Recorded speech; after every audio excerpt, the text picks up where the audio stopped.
Assalamualaikum warahmatullahi wabarakatuh. Pemirsa yang dirahmati Allah Subhanahu wa taala, alhamdulillah pada kesempatan ini kita bisa bertemu kembali. Ini ada tulisan menarik, yaitu nasihat dari Ustadz Aris Munandar. Nasihat dari Ustadz Aris Munandar untuk si murid durhaka, yaitu Muhammad Abduh Twasikal dan gerombolannya. Nah, ini sebuah nasihat yang sangat luar biasa, nasihat yang mudah-mudahan ini sampai kepada mereka, yaitu si murid durhaka Muhammad Abduh Twasikal dan gerombolannya, yaitu mereka yang membela habis-habisan, yaitu faham Salafi Wahabi. Nah, ini Ustadz Aris Munandar sebagai guru ini memberikan nasihat yang sangat bijak, nasihat yang mudah-mudahan mereka semuanya yang selama ini menghalang-halangi ataupun mencaci maki, menghina Ustadz Aris Munandar, ya, menghina sang guru, mudah-mudahan mereka semuanya ini bisa bertobat, ya, kembali kepada jalan yang benar. Ini nasihatnya, mari kita simak bersama-sama. 5 jenis manusia. Aun bin Abdillah menyampaikan bahwa ada kalimat bijak yang mengatakan, jadilah orang yang benar-benar berilmu dan mengajarkan ilmunya. Jika tidak bisa, jadilah orang yang tidak pernah bosan belajar. Jika tidak bisa, cintailah orang yang belajar dan mengajarkan ilmu. Jika tidak mampu, jangan benci mereka. Mendengar kalimat bijak tersebut, Umar bin Abdul Aziz menyetujuinya dan berkomentar, sungguh Allah telah jadikan baginya jalan keluar, mencintai alim guru ngaji dan orang yang terus belajar jika dia mau. Ya, ini dalam kitab Jami' Bayan Al-Ilmi wa Fadlihi halaman 143. Abu Darda, salah seorang sahabat Nabi, mengatakan, jadilah orang yang berilmu atau guru ngaji atau pelajar sejati atau orang yang hobi mendengar ilmu. Jangan menjadi orang keempat. Siapa itu? Orang yang benci ilmu dan orang yang berilmu. Niscaya engkau akan binasa. Ya. Orang keempat ini adalah orang yang benci dengan ilmu. Ya. Jangan orang yang demikian. Ya. Dan orang yang benci dengan orang yang berilmu, niscaya engkau akan binasa. Ya. Jadilah salah satu dari 4 jenis manusia. Pertama, alim sejati, guru ngaji yang luas ufuk dan cakrawalanya sehingga lapang dada dengan perselisihan dan merangkul meski dengan yang berbeda. Nah, ini nasihatnya yang selama ini kelompok Salafi Wahabi ini mereka sangat membenci terhadap kelompok yang berbeda, membenci NU, menghina NU, ya, mencaci maki Amaliyah NU dengan tuduhan yang sangat tidak bijak, tidak elok. Ini jadi mereka tidak bisa lapang dada, ya, kelompok Salafi Wahabi. Ya. Kedua, pelajar sejati, seorang yang serius dan terus belajar, pegang kitab dan rajin mencatat, dan menghormati semua orang yang berilmu meski beda afiliasi. Nah, ini di luar kelompok atau di luar golongan Salafi ini mereka tuduh sebagai ahli bid'ah. Nah, ini betapa kejamnya kelompok Salafi ini yang mereka mengaku sebagai Salafi padahal adalah mereka Wahabi. Jadi kalau tidak seafiliasi dengan mereka, tidak satu manhaj, tidak mereka katakan sebagai manhaj salaf, ini semuanya dicap sesat. Ketiga, pecinta majelis ilmu, meski bukan penuntut ilmu, pelajar sejati. Orang ini suka menghadiri pengajian meski hanya jadi pendengar semata.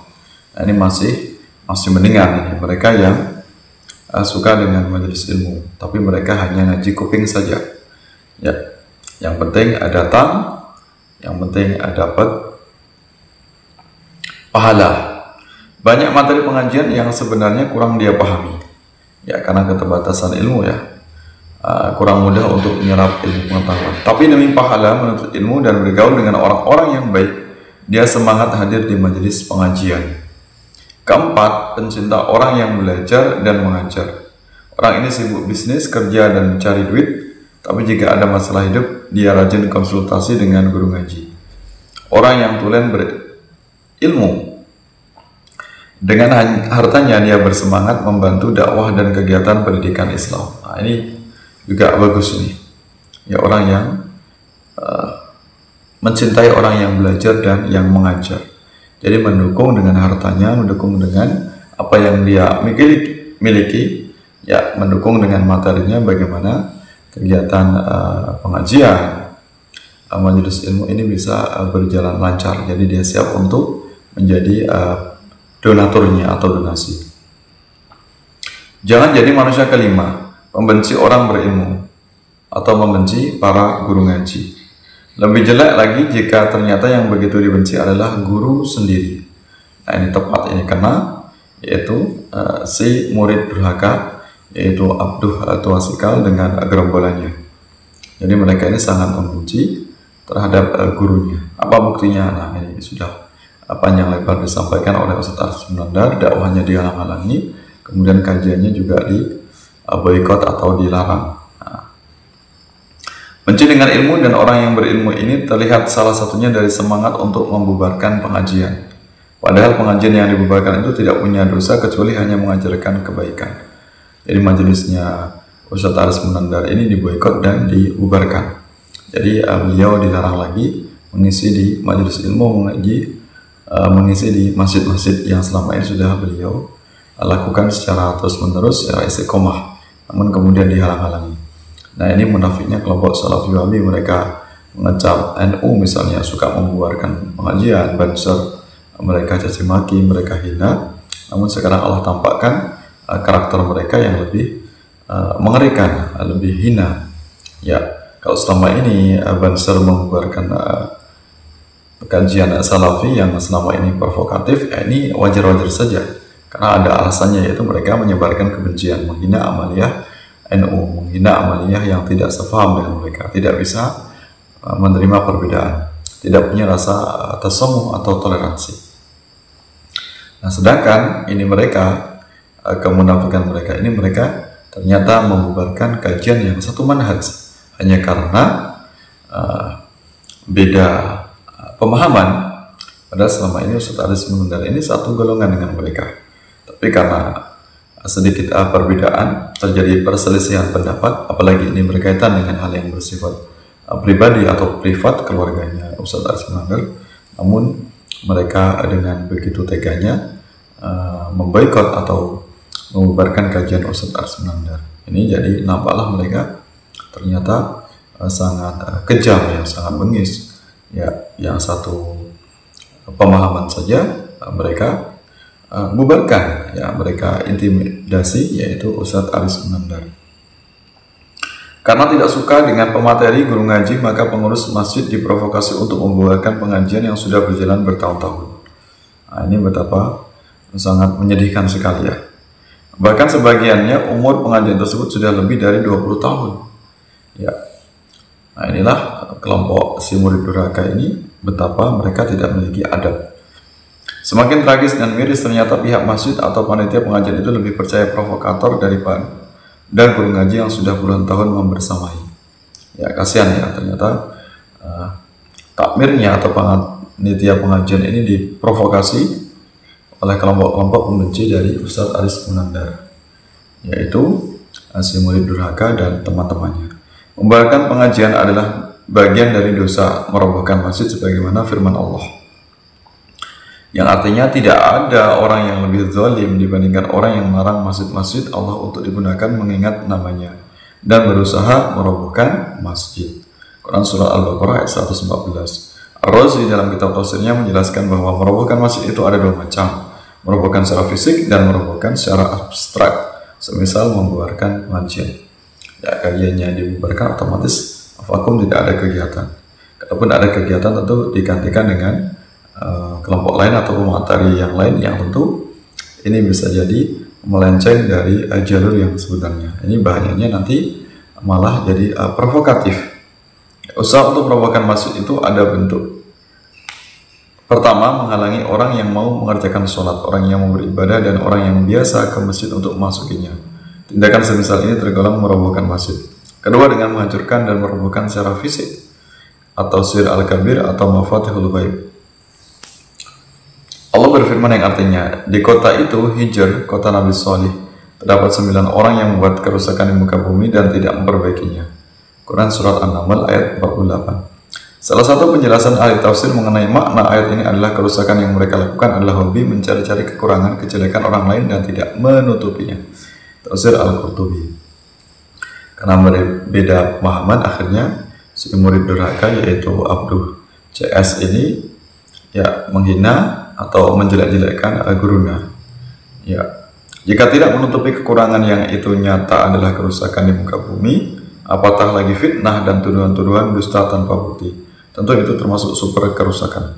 Jika dulu di kota Hijr, negeri Nabi Shalih, ada 9 orang yang bermusyawarah untuk membuat kerusakan di muka bumi, maka di sebuah kota di negeri Konoha terdapat 10 orang yang rajin berjilid-jilid untuk campur tangan rumah tangga orang lain, membuat super kerusakan dan tidak melakukan perbaikan.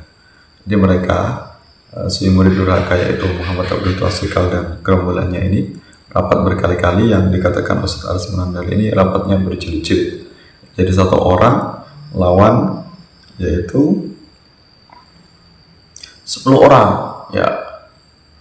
Ustaz Aris Munandar ini dihalang-halangi oleh 10 orang yang sudah merencanakan untuk membubarkan kajian beliau, yang melarang atau memboikot kajian beliau secara total, permanen artinya.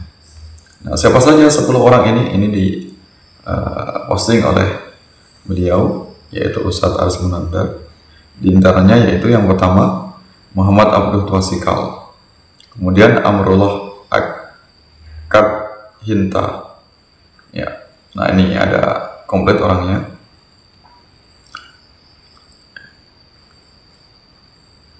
Ustaz Muhammad Abdul Twasikal, Amrullah Akad Dinta, Raihanul Bahrain, Satria Buana, Adika Miyanoki, Saifuddin Hakim, kemudian murid-murid yang lain, termasuk diantaranya mengetahui dan menyetujui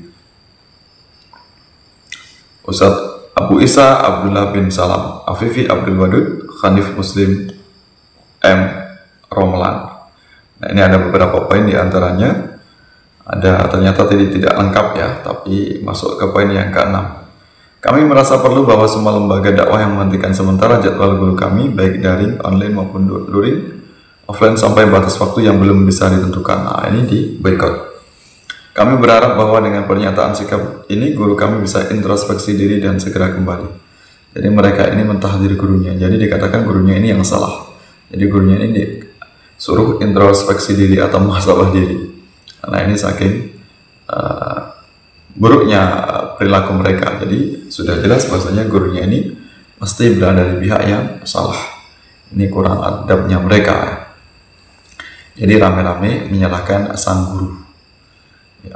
Kami berharap setelah penjelasan ini kegaduhan yang terjadi segera reda. Kami himbau kepada semua pihak yang merasa berkaitan dengan masalah ini untuk tetap berjalan sesuai dengan koridor syariat. Hanya kepada Allah kami bertawakal, selalu husnuzon bahwa dalam setiap takdirnya banyak hikmah yang dapat diambil. Yogyakarta 2 Muharram atau 20 Juli 2023. Nah ini diantaranya isi atau poin dari Muhammad Abdul Twasikal kepada teman-temannya atau gerombolannya dalam rangka untuk memboikot yaitu Ustadz Aris Munandar. Mudah-mudahan info ini menambah pengetahuan kita betapa liciknya mereka, betapa jahatnya mereka hinakan guru mereka yaitu Ustadz Aris Munandar sehina-hinanya. Dan tentunya Ustadz Aris Munandar tidak akan berislah dengan kelompok yang seperti ini, dengan murid yang durhaka seperti ini. Mudah-mudahan memberikan manfaat kita semuanya. Mohon maaf atas segala kekurangan, segala kekhilafan. Mudah-mudahan Ustadz Aris Munandar senantiasa mendapatkan pertolongan, senantiasa dimanapun berada dalam lindungan Allah Subhanahu Wa Taala beserta keluarganya. Amin ya rabbal alamin. Wallahu a'lam bishawab. Wallahu taufiq ila aqwamit thariq. Wassalamualaikum warahmatullahi wabarakatuh.